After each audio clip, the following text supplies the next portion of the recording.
కష్టతరంగా బోట్ల cutting పనులు. విజయవాడలోని ప్రకాశం బ్యారేజీ గేట్ల వద్ద అడ్డుపడిన బోట్లను తొలగించేందుకు నిపుణులు శ్రమిస్తున్నారు.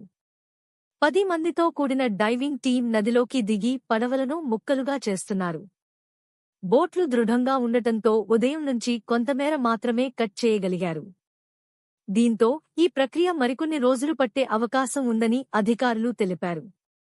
తొలుత బోట్లను క్రేన్ ద్వారా లిఫ్ట్ చేయాలని ప్రయత్నించినా సాధ్యపడలేదు.